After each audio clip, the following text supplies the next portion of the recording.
Disclaimer. প্রয়োজনে ভিডিওটি বিরতি দিয়ে মনোযোগ সহকারে পড়ুন। এই ভিডিওর উদ্দেশ্য কোনো বিশেষ ব্যক্তি, দল, গোষ্ঠী, সম্প্রদায় বা ধর্মকে প্রভাবিত করা বা তাদের নিন্দা করা নয়।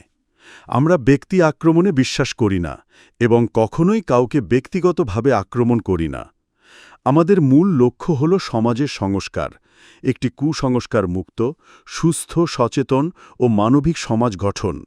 আমরা প্রকৃত শাস্ত্রবিধি অনুসারে আদি সনাতন ধর্মের সঠিক জ্ঞান ও বিস্তার ঘটাতে বদ্ধপরিকর।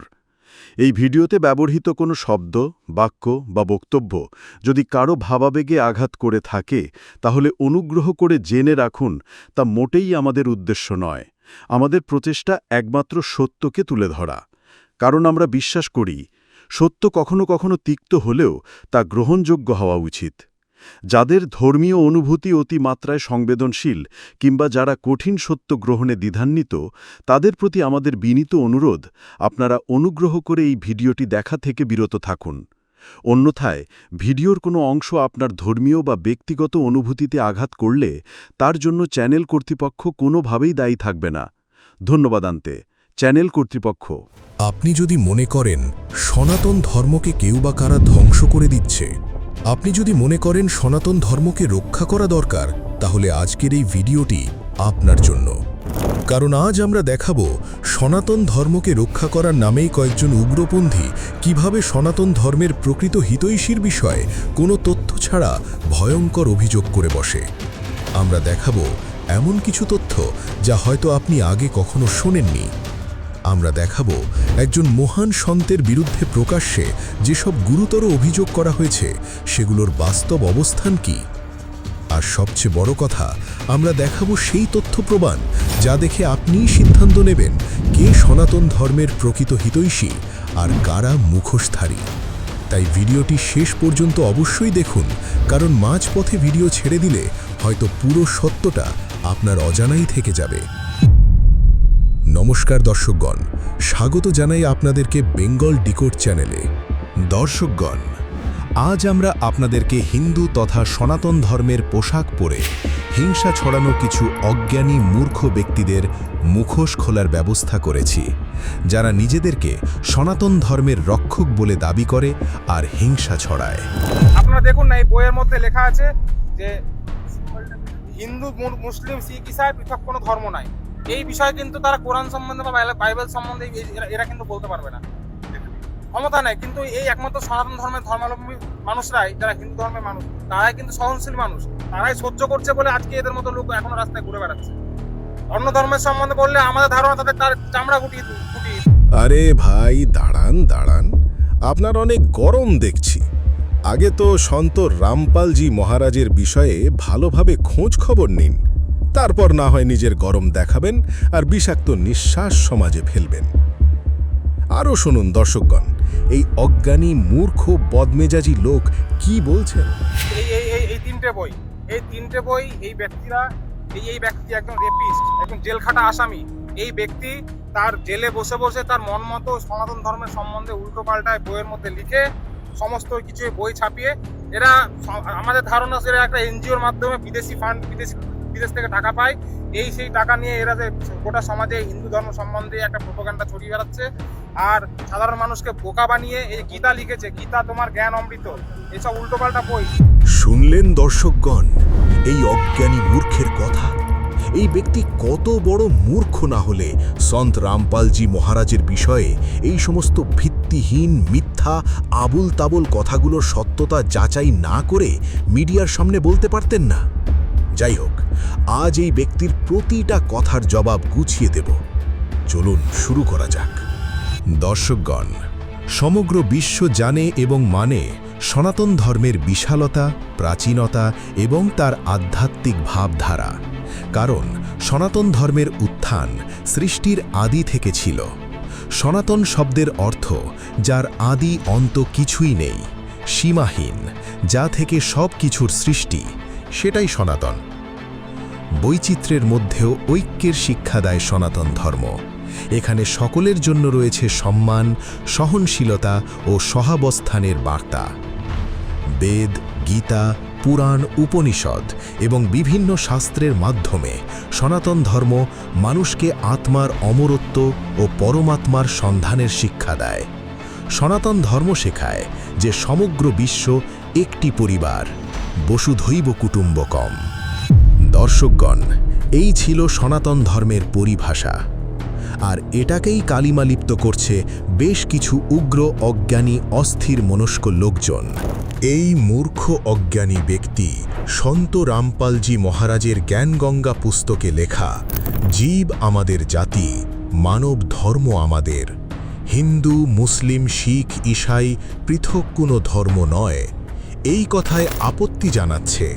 অথচ এই মূর্খ জানেই না যে আজ থেকে 1500 বছর আগে মুসলমান ধর্ম বলে কিছু ছিল না, 2000 বছর আগে খ্রিস্টান ধর্ম ছিল না, আর হিন্দু শব্দের উৎপত্তি 2500 বছর আগে পারস্য শিলালিপিতে পাওয়া যায়। সিন্ধু নদের তীরে অবস্থিত সিন্ধু সভ্যতার মানুষজনকে হিন্দু বলা হতো, পরেটা হিন্দু ধর্মরূপে প্রচলিত হয়। তাহলে মূর্খ অজ্ঞানী ভাই, এর পূর্বে তাহলে কোন ধর্ম ছিল, কোন ধর্ম মানুষ পালন করত? উত্তর আছে আপনার কাছে। এর পূর্বে সনাতন ধর্ম ছিল, যাকে মানব ধর্মও বলা হয়, আর সন্ত রামপালজি মহারাজ সেই মানব ধর্ম অর্থাৎ আদি সনাতন ধর্মের প্রচার করছেন। आप नोट कर लो 4 साल में विश्व में आदि सनातन धर्म स्थापित कर दूंगा। नोट कर लेना, पूरा विश्व आएगा और सारे जुड़ो मेरे साथ। ये हिंदुओं ने तो मेरे साथ हो लेना चाहिए, सीधी सी बात। এখন দেখুন এই মূর্খ আর কি কি বলছে। আপনারা দেখুন না, এই বইয়ের মধ্যে লেখা আছে যে হিন্দু, মুসলিম, শিখ, ঈসাই পৃথক কোনো ধর্ম নাই। এই বিষয়ে কিন্তু তারা কোরআন সম্বন্ধে বা বাইবেল সম্বন্ধে এরা কিন্তু বলতে পারবে না, ক্ষমতা নাই। কিন্তু এই একমাত্র সনাতন ধর্মের ধর্মাবলম্বী মানুষরাই, যারা হিন্দু ধর্মের মানুষ, তারাই কিন্তু সহনশীল মানুষ, তারাই সহ্য করছে বলে আজকে এদের মতো লোক এখনো রাস্তায় ঘুরে বেড়াচ্ছে। অন্য ধর্মের সম্বন্ধে বললে আমাদের ধারণা তার চামড়া গুটিয়ে দিত সেই ধর্মের মানুষ। আরে অজ্ঞানী ভাই, আপনি সন্ত রামপালজি মহারাজের সম্পর্কে কিছুই না জেনে শুধু রাগের বশে উটের মতো মুখ উঁচু করে ক্যামেরার সামনে এসে বকতে শুরু করে দিয়েছেন। দর্শকগণ, আপনাদের জানিয়ে রাখি, সন্ত রামপালজি মহারাজ শুধু হিন্দু ধর্মের মধ্যে প্রচলিত কুসংস্কার ও ভুল বিশ্বাসের বিরুদ্ধেই কথা বলেননি, বরং ইসলাম ধর্মের মধ্যে ছড়িয়ে পড়া বিভিন্ন কুসংস্কার ও ধর্মবিরোধী প্রথার বিষয়েও তিনি বিশদ আলোচনা করেছেন। এই উদ্দেশ্যে তিনি একটি গ্রন্থ রচনা করেন, যার নাম মুসলমান বোঝেনি জ্ঞান কোরআন। এই বইয়ে কোরআনের আলোকে ইসলাম ধর্মের প্রকৃত শিক্ষা এবং তার বিপরীতে সমাজে প্রচলিত বিভিন্ন অপসংস্কৃতি সম্পর্কে তথ্য ও যুক্তিসহ আলোচনা করা হয়েছে। বইটির বাংলা PDF এর লিঙ্ক আমরা ডেসক্রিপশন বক্সে দিয়ে দিয়েছি। শুধু তাই নয় দর্শকগণ, আজ থেকে প্রায় 13 বছর আগে অর্থাৎ 2013 সালে যখন মুসলিম ধর্মগুরু জাকির নায়েক টেলিভিশন চ্যানেলের মাধ্যমে ভারতবর্ষের হিন্দু ধর্মগুরুদের আধ্যাত্মিক জ্ঞান চর্চা ও ধর্মীয় আলোচনার জন্য আহ্বান জানিয়েছিলেন, তখন তথাকথিত বহু হিন্দু ধর্মগুরু সেই চ্যালেঞ্জ গ্রহণ করতে সাহস দেখাতে পারেননি। কিন্তু সেই সময় সামনে এসেছিলেন একমাত্র সন্ত রামপালজি মহারাজ। তিনি প্রকাশ্যে জাকির নায়েককে আধ্যাত্মিক জ্ঞান চর্চার আহ্বান স্বীকার করেন এবং নিজের বক্তব্য যুক্তি ও শাস্ত্রের আলোকে উপস্থাপন করার প্রস্তুতিও প্রকাশ করেন। দেখুন সেই সম্পর্কিত কিছু প্রমাণ। भारत के सभी राजनेताओं, स्वामियों, धर्मगुरुओं और शंकराचार्यों को मुसलमान धर्म के प्रवक्ता डॉक्टर जाकिर नायक की खुली चुनौती। ये चैलेंज है, कोई भी शख्स हिंदुस्तान में हो, मिनिस्टर हों दो, कोई भी स्वामी हों दो, कोई भी शंकराचार्य हों दो, इंशाल्लाह मैं तालिब इल्म हूँ इस्लाम और दीगर मज़हब का। मैं तस्लीम करता हूँ कि डिबेट होना चाहिए, मैं उनसे डिस्कशन करता हूँ। अगर मुझे गलत साबित करो, मैं बदलने को तैयार हूँ। ये मुसलमान की ज़बान है, हम जब ज़बान देते हैं उसका पालन करते हैं। संत रामपाल जी महाराज ने स्वीकार की मुस्लिम धर्म प्रवक्ता डॉक्टर जाकिर नायक की चुनौती। मुस्लिम धर्म प्रवक्ता डॉक्टर जाकिर नायक हैं सादर आमंत्रित, जब चाहे कर सकते हैं संत रामपाल जी महाराज के साथ ज्ञान चर्चा। डॉक्टर जाकिर नाइक के इस चैलेंज को स्वीकार करता हूँ, लेकिन अपने उस वायदे को याद रखना जिसमें कहा है कि जो मुझे झूठा सिद्ध कर देगा, गलत सिद्ध कर देगा, मैं अपने आप को बदल लूँगा। चैलेंज आपको 10 पॉइंटों पर उठा कर दूंगा सिद्ध, और कभी भी आकर के वो आध्यात्मिक ज्ञान चर्चा कर सकते हैं। देखिए मुसलमान धर्म के प्रवक्ता डॉक्टर जाकिर नायक के साथ जगत गुरु तत्वदर्शी संत रामपाल जी महाराज की आध्यात्मिक ज्ञान चर्चा का सीधा प्रसारण दिनांक 9 मार्च से 14 मार्च 2013 तक शाम 7 बजे से रात्रि 10 बजे तक सिर्फ साधना टीवी पर।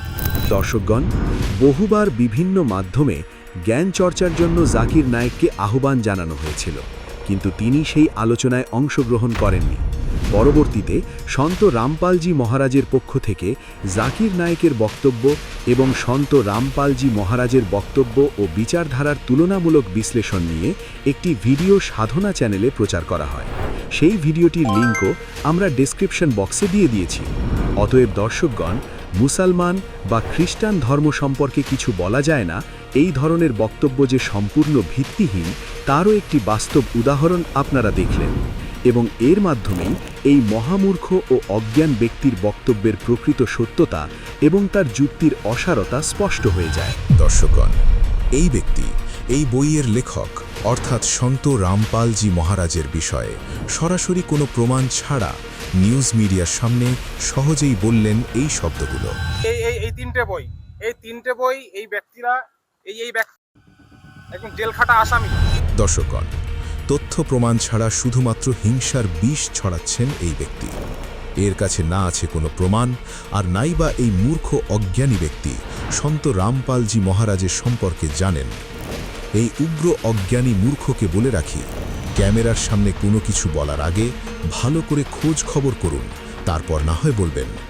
আপনাকে স্পষ্ট করে বলে রাখি, আপনি সন্ত রামপালজি মহারাজের সম্পর্কে যে মিথ্যা অপশব্দের ব্যবহার করলেন, এই রকম কোনো অভিযোগ সন্ত রামপালজি মহারাজের ওপর কখনো লাগেনি, আর নাইবা কোনো পুলিশ স্টেশন ও আদালতে এই সম্পর্কে কোনো অভিযোগ আছে।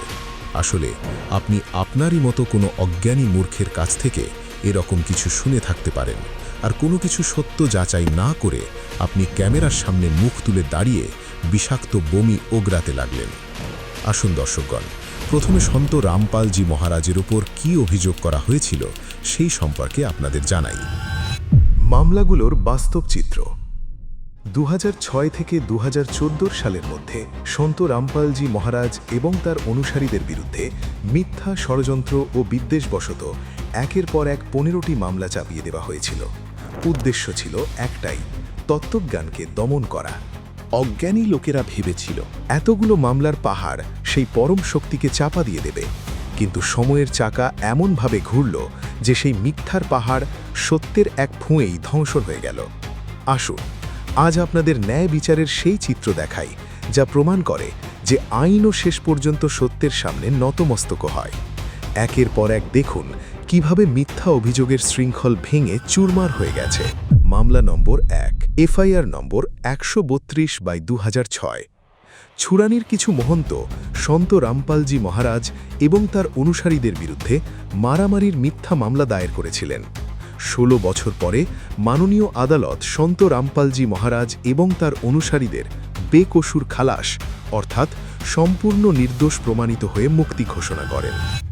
মামলা নম্বর 2, এফআইআর নম্বর 198/2006।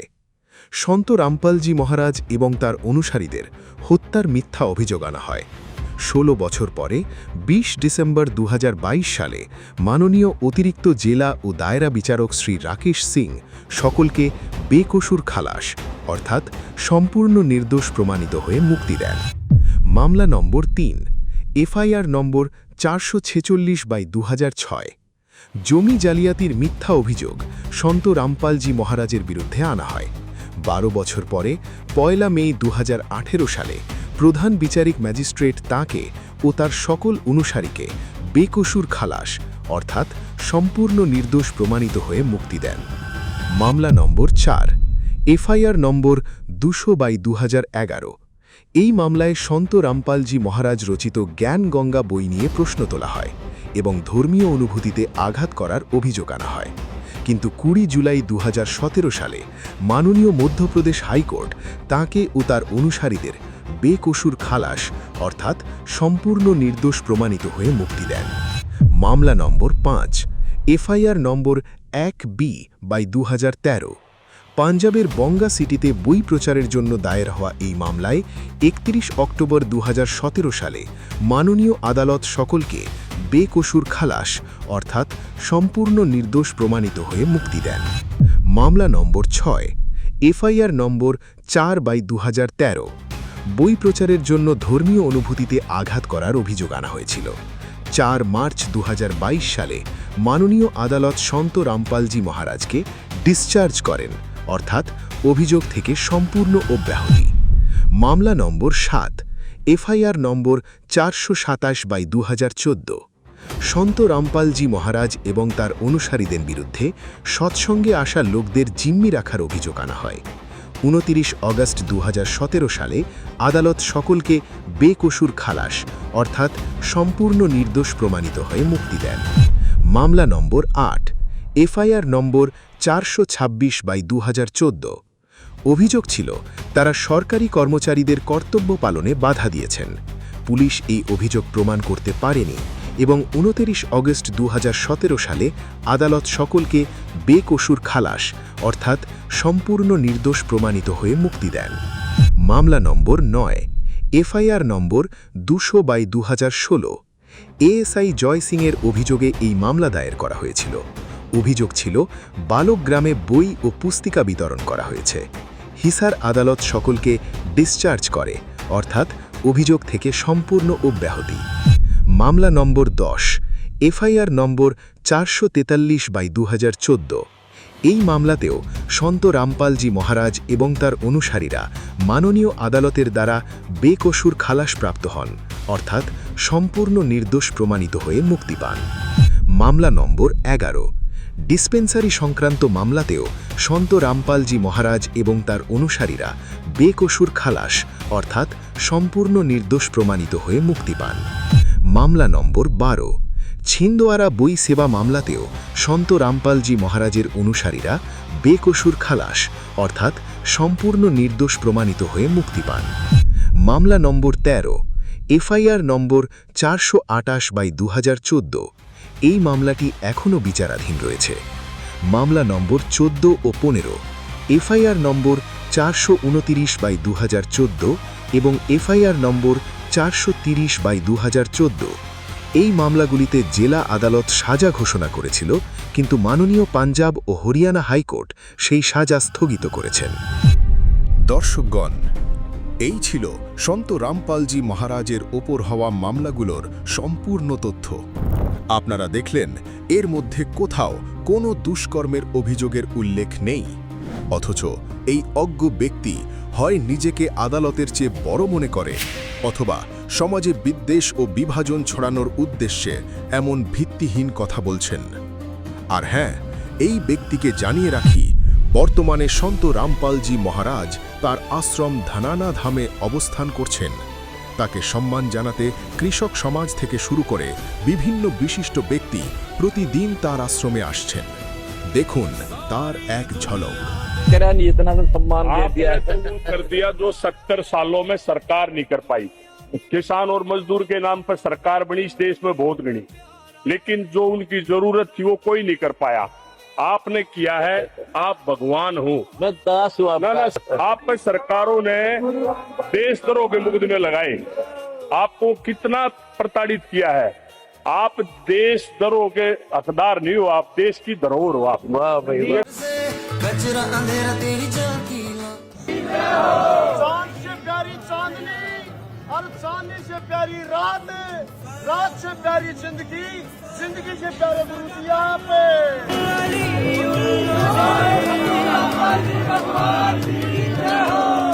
पूरे देश के इधर के राजस्थान, पंजाब, हरियाणा के गांवों के लिए आपने जो कार्य किए वो इतिहास में अटल है, अमर है। पूरी दुनिया काम करती, जो काम सरकार के थे वो आपने वहां रह के और करके दिखा दिए और सफलता दिखा दी। पूरे समाज पर, पूरे देश पर, बिना किसी जाति, क्षेत्र, भाषा, संप्रदाय के आपने सब पर अपनी कृपा बरसाई। बिना किसी गरीब, अमीर, दलित, शोषित, पीड़ित, मजदूर कुछ भी भेदभाव किए, सबको एक आपने दुश्मन दोस्त नहीं देखा, दुश्मन दोस्त नहीं देखा आपने, तो पूरे गांव के लिए किया। सब जो अन्नपूर्णा योजना में आ जाए उसको भोजन मिला, जिनके पास मकान नहीं उनको मकान मिला, आपने वो सारे कार्य किए हैं। इसलिए आपको बहुत बहुत कोटि बंदन और हम सब लोग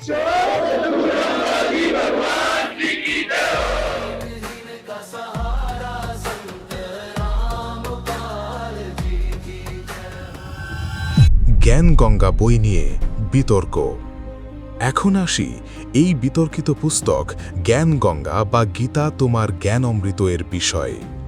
দর্শকগণ, এই পুস্তক সম্পর্কে সন্ত রামপালজি মহারাজ কি বলেছেন সেটা প্রথমে আপনাদের শোনাই। और मेरा निवेदन है सारी पृथ्वी के मानव से, दास ने एक पुस्तक लिखी है, 2-3 पुस्तकें हमारी मेन, एक तो ज्ञान गंगा है। इस ज्ञान गंगा को जो पढ़ लेगा जी ला के, उसकी 101 पीढ़ी पार हो जाएगी, 101 पीढ़ी।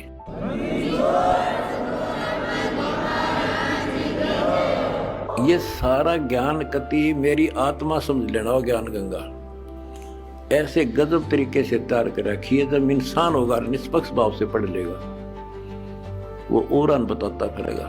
इन देखते तो है नहीं, हाहाकार मचाते हैं, इसमें ये लिख दिया वो लिख दिया। एक भी उस पुस्तक में बगैर शास्त्र प्रमाण में शब्द नहीं बोला। अगर उसमें जो लिखा हुआ गीता से, वेद से, पुराण से, कुरान से, बाइबल से, अगर उसमें गलत है तो फिर वो आपकी पुरानी पुस्तकें खराब हैं। लेकिन पुस्तक गलत नहीं, हमारी बुद्धि खराब है, हम समझ नहीं पाए। दूसरी पुस्तक है जीने की राह। उस जीने की राह पुस्तक पढ़ के करोड़ों भक्त सुधर गए, बच्चे छोटे छोटे भी। वह ऐसी गजब समाज सुधार की पुस्तक है। आज ये लिव एंड रिलेशन का जो आग लाग रही है लव मैरिज की, इस पुस्तक को पढ़कर कोई ना तो लव मैरिज करेगा और ना ही लिव इन रिलेशनशिप में रहेगा, ना बुराई करेगा, ना समाज के अंदर एक देवता बनकर रहेगा। ऐसी गजब की पुस्तक है और हम फ्री में देते हैं, कोई लालच नहीं। कोई मैंने सोचे भाई रामपाल अपने कोई लालच कर रहा होगा, ये समाज ने पता चल गया मैं लालची हूं कि ना हूं। मैं केवल परमार्थी हूं और परमार्थ की ट्रेनिंग मैंने अपने बच्चों को दे रखी है और ये कुर्बान है। इनको को दुखी दिखाई देगा, ये आप रोटी नहीं खाओगे उसको खिलाओगे। आज इनको ऐसा ज्ञान ऐसा निर्बल कर दिया। দর্শকগণ, বাস্তবে এই পুস্তকটি বিতর্কের বিষয় হয়ে দাঁড়িয়েছে একটি বিশেষ কারণে। এই পুস্তকের মধ্যে এমন কিছু আধ্যাত্মিক তত্ত্বজ্ঞান ও শাস্ত্রভিত্তিক ব্যাখ্যা তুলে ধরা হয়েছে যা বহু ক্ষেত্রে প্রচলিত পরম্পরাগত ধারণার সঙ্গে ভিন্নতা প্রদর্শন করে। মূলত এই কারণেই কিছু মানুষের মধ্যে এই পুস্তককে নিয়ে বিরোধ ও প্রশ্নের সৃষ্টি হয়। কিন্তু প্রশ্ন হলো, এই বিরোধ কেন সৃষ্টি হয়? এর প্রধান কারণ হলো অনেকেই পুরো পুস্তকটি অধ্যয়ন না করে শুধুমাত্র কয়েকটি লাইন বা অংশ পড়েই একটি সিদ্ধান্তে পৌঁছে যান। ফলে তারা মনে করেন যে এই বইটি হিন্দু ধর্ম বা সনাতন ধর্মের বিরুদ্ধে লেখা হয়েছে, আর সেখান থেকেই শুরু হয় বিরোধিতা। অথচ যদি তারা বইটিতে উল্লেখিত তথ্য, উদ্ধৃতি ও প্রমাণগুলো নিরপেক্ষভাবে যাচাই করতেন, তাহলে হয়তো এই ধরনের ভুল ধারণার সৃষ্টি হতো না। কারণ এই বইটিতে লেখা কোনো বক্তব্যই হিন্দু তথা সনাতন ধর্মের সদ্গ্রন্থের বাইরে থেকে উপস্থাপন করা হয়নি। বরং বইটিতে উল্লেখিত প্রতিটি বিষয় বেদ, গীতা, উপনিষদ, পুরাণ এবং অন্যান্য স্বীকৃত শাস্ত্রের উদ্ধৃতি ও প্রমাণের ভিত্তিতে উপস্থাপন করা হয়েছে। লেখক নিজস্ব কল্পনা বা ব্যক্তিগত মতামতকে শাস্ত্রের উপরে স্থান দেননি, বরং শাস্ত্রের বক্তব্যকে পাঠকের সামনে তুলে ধরার চেষ্টা করেছেন। ফলস্বরূপ এই বইটিকে ভুল প্রমাণ করার জন্য বহু সময় বহু প্রচেষ্টা করা হলেও সেগুলো শেষ পর্যন্ত টেকেনি। তাই শুভবুদ্ধি সম্পন্ন সকল সনাতনী ভাই বোনেদের কাছে আমাদের বিনীত অনুরোধ, কোনো সিদ্ধান্তে পৌঁছানোর আগে একবার অন্তত এই পুস্তকটি সম্পূর্ণ পড়ুন। বইটিতে দেওয়া তথ্যগুলো নিজ নিজ শাস্ত্রের সঙ্গে মিলিয়ে যাচাই করুন। তারপরেও যদি কোনো প্রশ্ন, সংশয় বা আপত্তি থেকে থাকে, তাহলে বইয়ে দেওয়া যোগাযোগ নম্বরে সরাসরি যোগাযোগ করে সেই বিষয়ে প্রশ্ন করুন। আমরা বিশ্বাস করি তথ্য ও প্রমাণের ভিত্তিতে আলোচনা করলে অনেক ভুল ধারণার অবসান হবে এবং আপনারা নিজেদের প্রশ্নের সন্তোষজনক উত্তর খুঁজে পাবেন। অনেকেই প্রশ্ন করেন, সন্ত রামপালজি মহারাজের এত বড় আশ্রম, এত সামাজিক সেবা কার্যক্রম এবং এত বিশাল আয়োজনের জন্য অর্থ কোথা থেকে আসে? এর উত্তর অত্যন্ত সহজ। শতলোক আশ্রমের সমস্ত কার্যক্রম মূলত সন্ত রামপালজি মহারাজের শিষ্য ও অনুসারীদের স্বেচ্ছায় প্রদত্ত দান ও সহযোগিতার মাধ্যমেই পরিচালিত হয়। কোনো ব্যক্তির কাছ থেকে জোরপূর্বক অর্থ গ্রহণ করা হয় না এবং নাম দীক্ষার বিনিময়েও কোনো অর্থ নেওয়া হয় না। এখন প্রশ্ন হল, সেই অর্থ কোথায় ব্যয় করা হয়? দর্শকগণ, বাস্তবে এই অর্থ বিভিন্ন মানব সেবামূলক ও সমাজ কল্যাণমূলক কাজে ব্যয় করা হয়। দরিদ্র ও অসহায় পরিবারের জন্য বিনামূল্যে রেশন ও প্রয়োজনীয় সামগ্রী বিতরণ, নিয়মিত রক্তদান শিবিরের আয়োজন, প্রাকৃতিক দুর্যোগের সময় ত্রাণ কার্যক্রম, অসহায় কন্যাদের বিনা পণ ও বিনা আড়ম্বরে রামৈনী বিবাহের ব্যবস্থা, মাদকমুক্ত সমাজ গঠনের জন্য সচেতনতা প্রচার, বিনামূল্যে আধ্যাত্মিক গ্রন্থ বিতরণ এবং বৃহৎ পরিসরে ভাণ্ডারা পরিচালনা, এই সব কার্যক্রম দীর্ঘদিন ধরে পরিচালিত হয়ে আসছে। কিন্তু এখানেই শেষ নয়। সন্ত রামপালজি মহারাজের উদ্যোগে কৃষকদের কল্যাণে এমন কিছু প্রকল্প বাস্তবায়িত হয়েছে যা হাজার হাজার পরিবারের জীবন পরিবর্তন করেছে। বন্যার জল নিষ্কাশনের জন্য শত শত গ্রামে পাইপলাইন ও মোটর স্থাপনের ব্যবস্থা করা হয়েছে, যার ফলে বহু কৃষক তাদের ফসল ও জীবিকা রক্ষা করতে সক্ষম হয়েছেন। যে কৃষক একসময় নিজের ডুবে যাওয়া ক্ষেতের দিকে তাকিয়ে হতাশায় ভুগতেন, আজ সেই জমিতেই আবার ফসল ফলছে। বহু পরিবার নতুন করে বাঁচার আশা পেয়েছে। আরও শুনুন, অন্নপূর্ণা মুহিমের মাধ্যমে লক্ষ লক্ষ অসহায় পরিবারের খাদ্য, বস্ত্র, শিক্ষা, চিকিৎসা ও বাসস্থানের ক্ষেত্রে দীর্ঘমেয়াদী সহায়তা প্রদান করা হয়েছে। শুধু তাই নয়, হাজার হাজার গৃহহীন ও দরিদ্র পরিবারের জন্য পাকা ঘর নির্মাণের ব্যবস্থাও করা হয়েছে। এই সমস্ত কার্যক্রমের ভিডিও, তথ্য এবং বাস্তব চিত্র প্রকাশ্যে উপলব্ধ রয়েছে। যে কেউ চাইলে সেগুলো দেখে নিজেই যাচাই করতে পারেন। এখন আমি একটি প্রশ্ন রাখতে চাই। যে ব্যক্তি নিজের শিষ্য ছাড়া কারো কাছ থেকে অর্থ গ্রহণ করেন না, যে ব্যক্তি মানুষের দুঃখ দূর করতে, কৃষকদের পাশে দাঁড়াতে, অসহায়দের ঘর দিতে, ক্ষুধার্তদের খাদ্য দিতে এবং সমাজকে কুসংস্কার মুক্ত করার জন্য কাজ করছেন, তার সম্পর্কে কোনো তথ্য প্রমাণ ছাড়া অপপ্রচার করা কি ন্যায়সঙ্গত? ইতিহাস সাক্ষী, যারা সমাজের কল্যাণে কাজ করেছেন, যারা অন্ধবিশ্বাস ও কুসংস্কারের বিরুদ্ধে দাঁড়িয়েছেন, যারা মানুষকে জ্ঞান ও সচেতনতার পথে নিয়ে যেতে চেয়েছেন, তাদের প্রায় সকলকেই কোনো না কোনো সময় বিরোধিতা, অপপ্রচার এবং সমালোচনার সম্মুখীন হতে হয়েছে। কিন্তু সত্যের একটি বিশেষ বৈশিষ্ট্য আছে। সত্যকে কিছু সময়ের জন্য আড়াল করা যায়, কিন্তু চিরকাল চাপা রাখা যায় না।